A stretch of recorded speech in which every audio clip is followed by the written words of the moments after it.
The New Level Cap podcast is a show about games and the people who make them. So sit back, relax, and enjoy this episode of the New Level Cap podcast and all things otherwise. A whimsical journey is ahead of us because it is I, your host, Marco DeSantos, also known as Mechanic Curriculum. With me is a very special guest. Hi, everybody. It's Jackie Florian, also known as Kana or Kana Shimmy. I am the Vice President of Licensing and Branding for Level 99 Games. Right. And also a really good Blue impersonator, I recently learned. What's that, Blue? You want to play Blue's Clues? Alright. Here's the mail, it never fails. It makes me want to wag my tail. When it comes, I want to wail. Mail. Sorry. You're the first one who realized that too. I've been doing that to a few people like the past week or two, and nobody gets. They're like, "What are you doing?" And I'm like, "Aw." He's Blue from Blue's Clues. How? Honestly, people. Blue is a these she. days. Right. That's what do you? Why? I said it's Blue from Blue's Clues. Honestly, what do you mean? I thought you said he's Blue from Blue's Clues, and I was like, No, it's Blue. Yeah, Blue's a girl. Blue is a girl. Like, Blue is a girl. Magenta's also a girl. Like, these are canon things. Yes. Regardless, welcome to the New Level Cap podcast. Let's get some few housekeeping things out of the way. So, if you like this series and you like our podcast, please give us a like, give us a comment, and maybe subscribe to the YouTube channel or subscribe to whatever podcast feed you're listening to. And, again, if you like this episode, share it with a friend. But if you hate it, Jackie, what should they do? They should join our Discord and tell us how much they hate it. Possible. They could also share it with their greatest enemy so that their enemy might suffer as well. Or they could, just fling the podcast into the sun. Right. And then maybe Apollo would like it. That's fair, yes. Speaking about the sun, let's break the ice a little bit. Welcome to a new segment that I like to call the Nice Breaker or the Icebreaker, where I try to break the ice with my guest because, spoiler alert, I might have different guests on this show and not just Brad 70% of the time. So for this first Nice Breaker game, I'm going to take a secret from the nether realms of this podcast. Welcome to a segment that I like to call the Dark Souls of. In this segment... I know, I'm scared. Be terrified. Ever remember that time in the early 2010s where every games journalist basically called every difficult game the Dark Souls of insert genre of game here? I mean, they still do that. Right. That's still a thing that happens, Marco. So welcome to this game where the game is to do exactly just that. I'm gonna randomly generate a word from whatever, and then you're gonna have to tell me what's the Dark Souls of that. Does that make sense to you, Jackie? And you have to, of course, explain. Maybe? Explain why. I don't know. We'll see. It depends what word you give me. Alright, that's fine. I'm very giggly today. I hope it's giggles. It's okay, being fun. And my random generator, and by the way, if you want to suggest some nouns or words for this, feel free to do so in the comment section down below.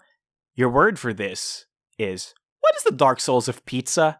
Oh, pineapple on pizza, obviously. Okay, why is pineapple on pizza the Dark Souls of pizza? Because it tastes like death, just like candy corn. Just like candy corn on pizza? Oh god, that's also worse. That's like, you remember that meme of that Mary-Kate and Ashley Olsen video? Give me pizza. I own that, by the way. I own that VHS. Imagine that. Okay. But it has pineapples and it has candy corn, and it would be horrible. That's your Dark Souls for today. Can you explain your vehement dislike for the pineapple on the pizza? Yes, it is healthy for you, and thus I do not like it. Do you only like foods that are bad for you? Pretty much, yeah. My diet is horrible, quite honestly. Jackie, oh no. I mean, didn't you know this? I thought you knew this. Right. No, sorry. There's a difference between me knowing it and me expressing concern over the fact that I know it. You know what I mean? Hey, in Japan, I tried everything that was put in front of me until I hurled, and then I tried everything still. Wow, that's Yeah. very brave of you. Yeah. Miss eats only McDonald's. I eat more than McDonald's. I also eat B-dubs and steak and ice cream and Baskin Robbins. Baskin Robbins and ice cream are the same thing. No, they're not. What do you mean they are not? I worked at a Baskin Robbins back in my day, and we made a fudge crunch cake, and there is also fudge at Baskin Robbins. It is not just ice cream. Ah. You pleb. Wow. Ouch. All right, well, I guess this transitions more into our next segment called The Guest to Know. On this segment, we kind of try to talk about a little bit more about you and a little less more about what you do at the company. Because people kind of know that you're the licensing, branding, whatever person. But who is Jackie Florian? And apparently a connoisseur of fudge cakes is the answer to this. That is true. Well, now you know my first job out of the house, and what I mean by that is I started working at 13 as a web designer and graphic designer, and then on my Is graphic design your passion? No. I got out of it as soon as I could. I just did it because I needed to make rent money to help my mom. But on a more positive note, I got my first outside job on my 16th birthday, which was at Baskin Robbins. So I literally had that interview on my 16th birthday. Right. And when they asked you what is your reason for applying to this company, of course your answer wasn't because I need money. So what would you have answered to that question? Or what did you answer to that question? I love to see people smile, and I also just love sweets, so I think I'd be a good fit for your company. Okay, to be fair though, I think that would make you the worst fit, because then you would continuously be tempted to eat everything that they stock. I got hired, and then they wanted me to be a manager within like 3 to 4 months, if I remember correctly. Hey, that's great. And then, did you become a manager? So a not very good thing about that job is the owners changed, and when they did, there was a financial problem with them where the register would commonly come up short, and everyone used the same register, and they would point to whoever, and they'd be like, you owe us X amount of money, and I eventually quit. Right. That does not sound like a healthy workplace. It's also, I think, kind of illegal. Oh, okay. Well, I know nothing about your American laws. Well, I mean, asking somebody to pay the register short when everyone has access to the register, yeah, that's kind of exploitative to teenagers. Like, right, because you're all a bunch of sick teens. When you were a teen, Jackie, were you a sick teen? Were you one of those teens that's like, skateboard, Healy flip? I'm not. I wasn't a cool teen, so I don't know what cool teens do. But were you a cool teen, Jackie? I was actually sick, as in like I actually had a big medical problem when I was a teenager. But no, I mean I was a social butterfly. I pretty much talked to every single type of group. I didn't stay in one group or anything. Right. So that was kind of my big thing. I experimented a lot in middle school, like my social structure, my fashion, everything else. And then by the time I got to high school, I was pretty okay doing pretty much anything. So I can't say that I was cool. I just talked to a lot of people. Did you have an emo phase though? I never had like a full emo phase. Like it's not like I went to Hot Topic like once or twice, but I mean I wrote poetry, but I did that and Hot Topic would give me weird looks if I went there because I was much too bubbly for Hot Topic at the time. And I see. Evanescence is my favorite band, like my Western band. So yeah, I did have moments, I guess, of emoism, but not like the full thing. So yeah, I mean, to be fair, I never had that either. But the moment I hear the first G note in freaking Black Parade, I will sing that entire song. So that's not Evanescence. You disappoint me. I mean, that is not Evanescence for sure. It is My Chemical Romance, but. The point is that we all have our own emo phases. Everyone needs to... Brad himself is infamously quoted for this. There's a little bit of Sasuke in all of us, and I think that's true. Oh, gosh. Yes, I'm pretty sure it's pinned in the Discord. There's just an image of Brad saying there's a little bit of Sasuke in all of us. And Why honestly, Sasuke? those are There's so many other examples you could use. because Sasuke is like the most prototypical emo kid, right? Like this is what the emo kids think is cool. Regardless. Wait, okay. So what example would you have given instead of Sasuke? I have to think about it, but like Vegeta from Dragon Ball, Hiei from Yu Yu Hakusho. why are we locked into anime here? Out of curiosity. I mean, okay, who else would you have put then? Because anime is the only thing I live and breathe. That's people fair. know this already. I mean, I'm thinking of a few examples, but they're not exactly family friendly, so maybe I shouldn't say them. All right, do not say things that are not family friendly. This is a family friendly show. Moving on from emo phases, though. Jackie, how about this? Tell me something about yourself that people might not know. So I'm Aside a pretty from your open bad book. eating habits, apparently. I'm a pretty open book. I think I've spent a lot of time with a lot of the fans and the playtesters and stuff, and I pretty much try and answer any question that I can. Here's something. I had 8 years I was in choir for 8 years. 4 of those years I was in the highest level of choir, so I was in competitive choir. Competitive choir. Were you an alto, a soprano? Like, in what part of theory, the I choir? was a soprano too, which meant that you were, at least for us, it meant that you were in between alto and soprano, and the idea is that you helped support the low parts when they needed it, and you helped support the high parts when they needed it. I tried quite obsessively, actually, to become a soprano, but I am not fitted to be a true soprano, so womp womp. Right. And you're not fit for the mob. No.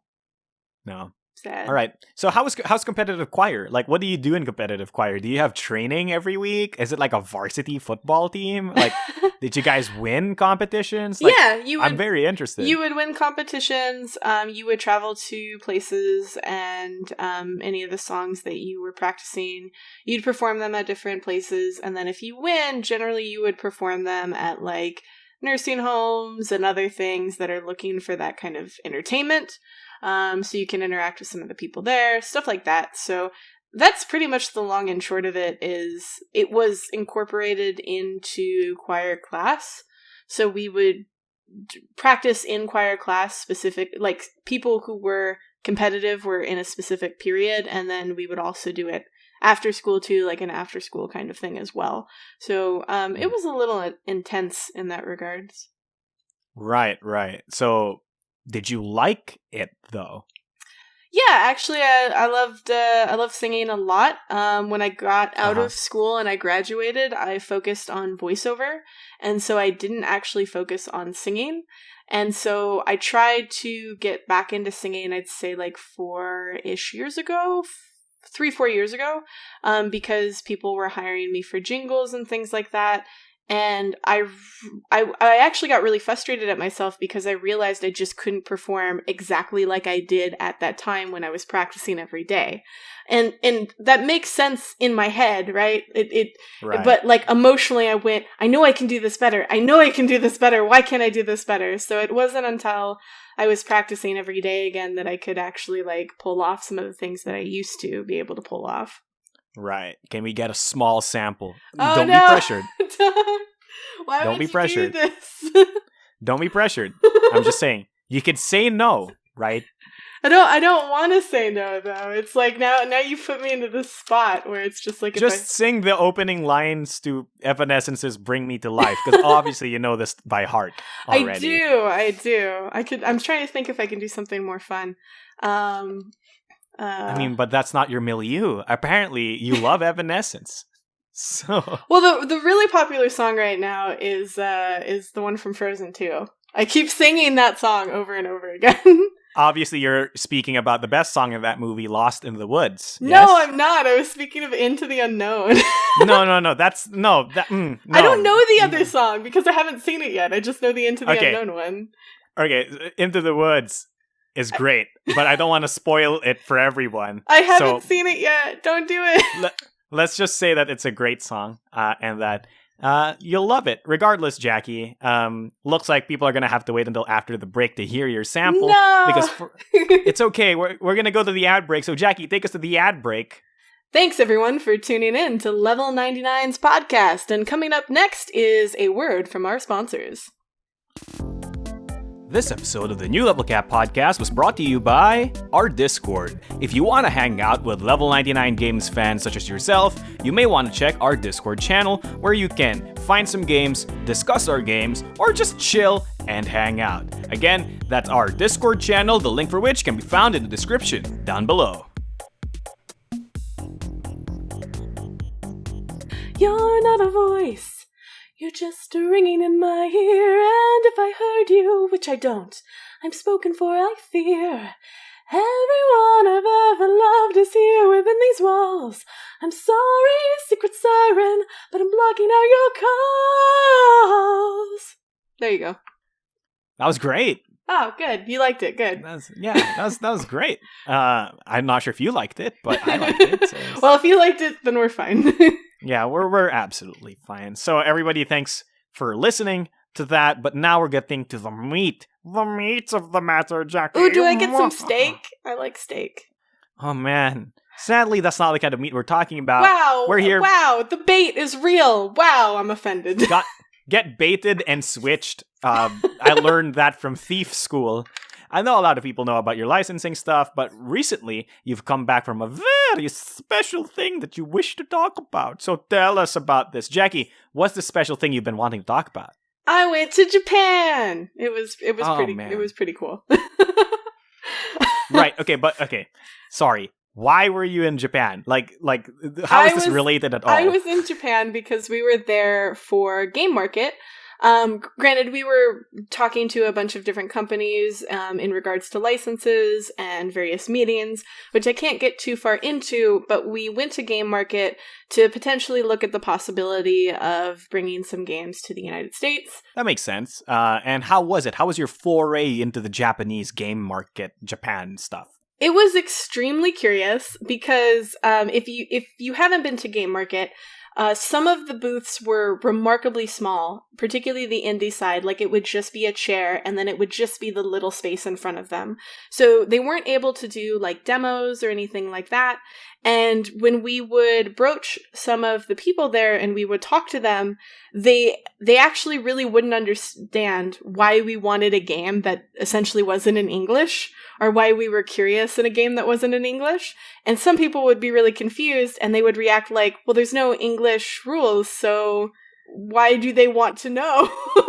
Right. Not knowing that that's the point, because we want to be the English rules, right? Yeah, it was very intriguing to talk with the indie side. This is a question you never hear, right? When you enter a deal with somebody and you go, I want to give you money for your product, and they go, why? Why? You go, what do I say next? Like, what is the answer? Yeah. Man, that'd be such a wild concept. Imagine going to a McDonald's and you go, oh, can I have a Big Mac with fries and a soda? And they go, but why though? Exactly. Like, why would you give me money for that? I don't understand. Like, it's hurting your body, Jackie. Why do you keep buying McDonald's? Because it's good, okay? But we talked to one person in particular who's like, well, the game's been out in Japan for 2 years and I'm not printing anymore, so I don't know why I'd work with you. And we were just like we didn't understand what that meant, because it's like we print why are they it. in the booth then? well, they were trying to get rid of the rest of their stock, and we were like, but we'll print it, right? If we were going to print it in English. It was really bizarre in that sense, because that's something I've never experienced in any other board game event. Sure. It's just because I think the market there is so fundamentally small in comparison. And yeah, it was intriguing, to say the least. What was the most interesting game that you saw at the event? Right, because we're there to get some games. Well, I can talk about what I found the most interesting, and it's not necessarily like anything that we'll work with, but something that I thought was really cool.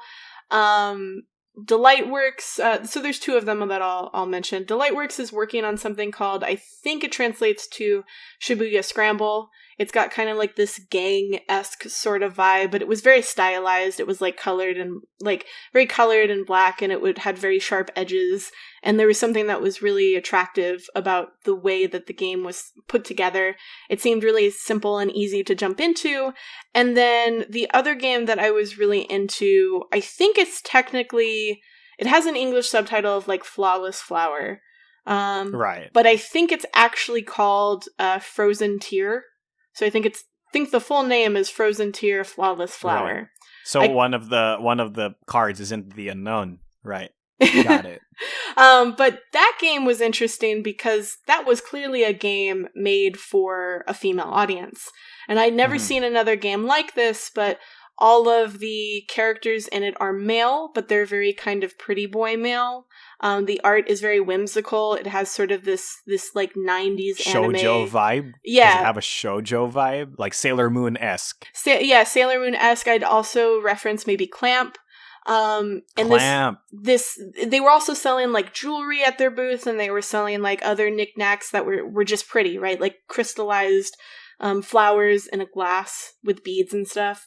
So the attraction was clearly to a female demographic, and I had just never seen that.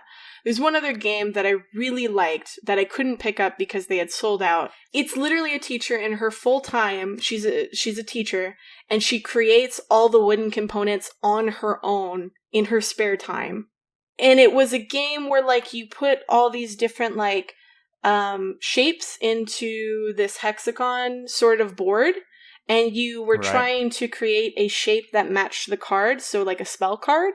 But you could also match unusual shapes together and make interesting connections that I would have never thought of if I hadn't have seen her do it on the board. I thought it was really impressive because it was a very complex game. It was a bigger game, and the fact that she did so much by hand was really remarkable to me. So it was more of like an artisan.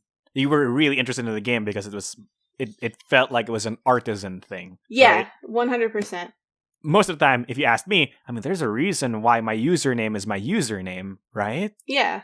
Right. I'm the mechanic critic for a reason. Yeah, I So understand.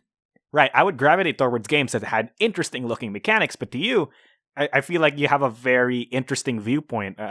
You call yourself a casual, right?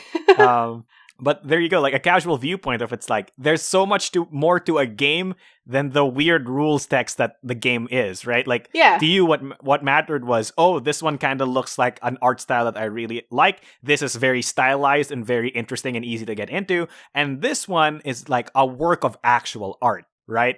And to you, those are all infinitely more important than whether or not two woods make a sheep, right? You know what I mean? Yeah, I agree with you because I would argue, despite being with the company for almost 8 months now, I still don't know the type of game that I am attracted to. Like, if you ask me what my favorite video games are, I would say Japanese RPGs or horror games. Those are the things I gravitate towards.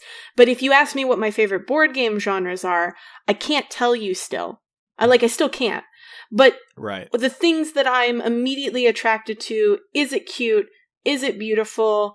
How do the mechanics, like, I don't think about how the mechanics come together, but if somebody, for example, with that diploma game, if somebody teaches me, like, hey, these are the symbols that you can make together and it's really interesting visually, I am already attracted to the game more than if somebody went, you make these shapes because then you can get some items that make some potions that do this thing that do this.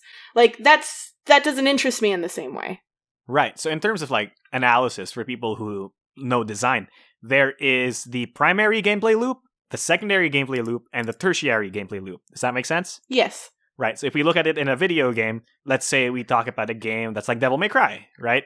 In Devil May Cry, what's the primary gameplay loop? Press a bunch of buttons, kill monsters. Shoot the thingies. Right. But what's the secondary gameplay loop? Be stylish while you shoot the thingies? Exactly. It's to do that, but do it so that your score goes up. And the tertiary gameplay loop is, of course, to do that for all the levels or on different difficulties, etc., etc.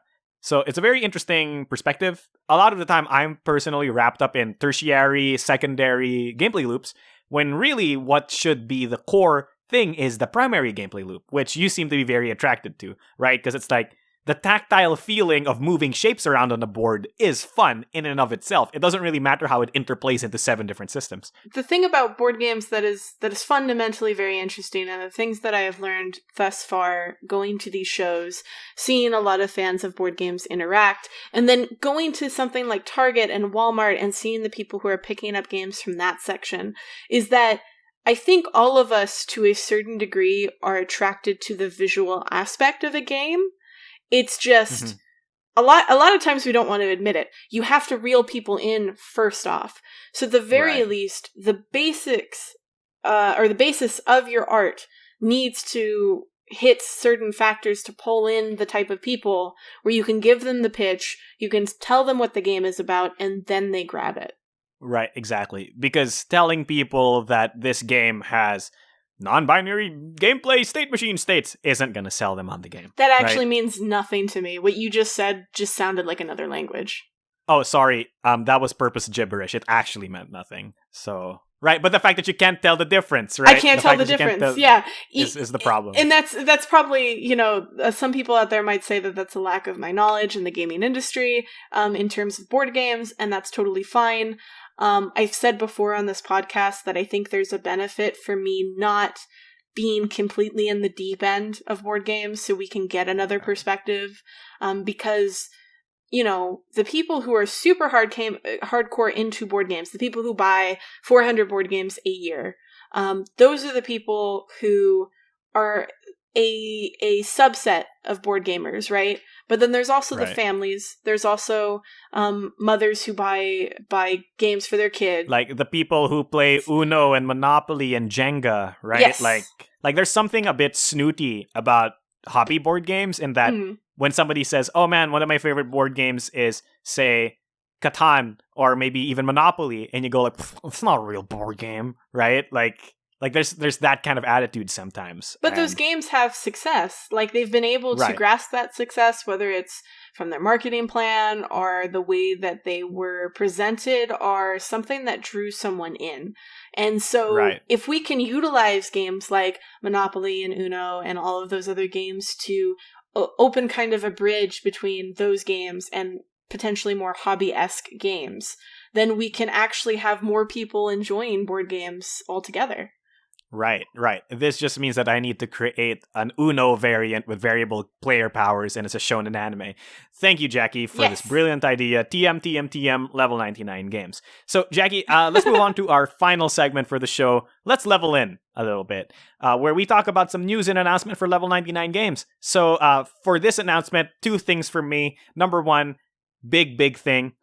As you've probably realized after listening to the past 30 minutes of this show, the New Level Cap podcast is going to be a bit different from now on. Brad's not always going to be a fixture here, and it's going to be more of a show so that you get to know the people who work in the company or the people the company works with. So that's going to be very interesting, which means that you might be seeing new faces, new voices, hear new stories from all of our staff members, and maybe our partners. No guarantees just yet, but we'll see. And overall, the point is that it's shifted more from highfalutin design concepts to just a window into the soul of Level 99 games. Who are we as people? Because this show is less about what we do, but more about what we do informing you all about who we are. Because at the end of the day, this show isn't about Jackie going to Japan and all of that stuff. It's really a show about Jackie. I didn't even get to tell my story about going on Japanese TV. I got to do that, by the way. Right.